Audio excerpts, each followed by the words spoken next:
یہ ویڈیوز اپنے بچوں کو دکھائیں تاکہ ان کو ہمارے اسلام کے بارے میں معلومات حاصل ہوں۔ داتا دربار دراصل بصغیر کے عظیم صوفی بزرگ حضرت سید علی بن عثمان حجویری رحمت اللہ علیہ کا مزار مبارک ہے، جنہیں دنیا بھر میں او داتا گنج بخش کے لقب سے جانا جاتا ہے۔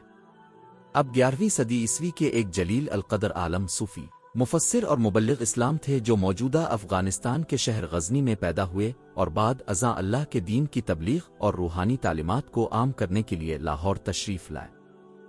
اس دور میں لاہور علمی اور روحانی اعتبار سے اتنا ترقی یافتہ نہیں تھا، مگر اب کی آمد کے بعد یہ شہر علم و عرفان کا مرکز بن گیا اور آج بھی اسے اولیاء کرام کی سرزمین کہا جاتا ہے۔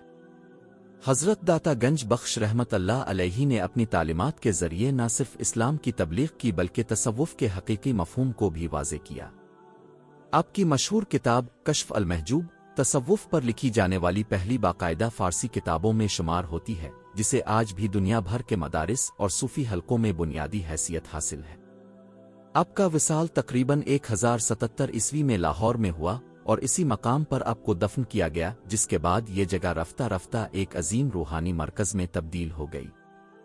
داتا دربار لاہور کے قدیم علاقے بھاٹی گیٹ کے قریب واقع ہے، جو شہر کے قدیم ترین اور تاریخی حصوں میں شمار ہوتا ہے۔ اس مزار کا ابتدائی ڈھانچہ سادہ تھا، مگر وقت کے ساتھ ساتھ مختلف ادوار میں اس کی تعمیر و توسیع ہوتی رہی۔ مغل دور میں اس مزار کو خاص اہمیت دی گئی اور اس کے ارد گرد خوبصورت تعمیرات کی گئیں۔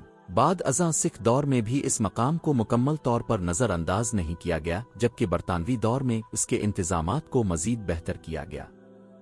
قیام پاکستان کے بعد حکومت اور عوام دونوں نے اس دربار کی توسیع میں اہم کردار ادا کیا، جس کے نتیجے میں آج یہ ایک وسیع و عریض کمپلیکس کی شکل اختیار کر چکا ہے، جس میں بڑی مسجد، وسیع صحن، زائرین کے لیے رہائش گاہیں، لنگر خانہ اور دیگر سہولیات شامل ہیں۔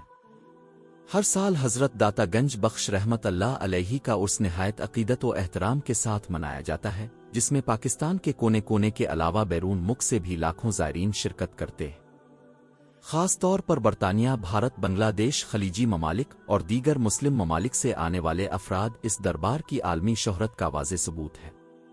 یہ مقام نہ صرف ایک مذہبی اور روحانی مرکز ہے، بلکہ سماجی ہم آہنگی اور انسانی مساوات کی بھی علامت ہے، جہاں ہر مذہب، فرقے اور طبقے سے تعلق رکھنے والے لوگ بغیر کسی امتیاز کے آتے ہیں۔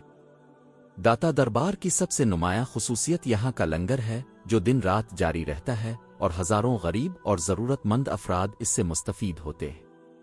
لوگ اس جگہ کو اس لیے بھی انتہائی اہم سمجھتے ہیں کیونکہ ان کا یقین ہے کہ یہاں کی گئی دعائیں قبول ہوتی ہیں اور دل کی مرادیں پوری ہوتی ہیں۔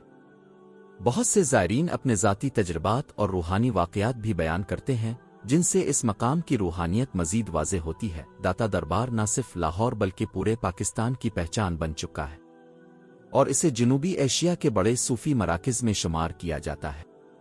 یہی وجہ ہے کہ یہ مقام صرف ایک مزار نہیں بلکہ ایک زندہ روحانی روایت، اسلامی تاریخ اور صوفی تعلیمات کا ایسا مرکز ہے جو صدیوں سے لوگوں کے دلوں کو جوڑ رہا ہے اور آئندہ بھی جوڑتا رہے گا۔ اس طرح کی مزید ویڈیوز کے لیے ہمیں لائک کریں اور ہمارے چینل کو فالو کریں۔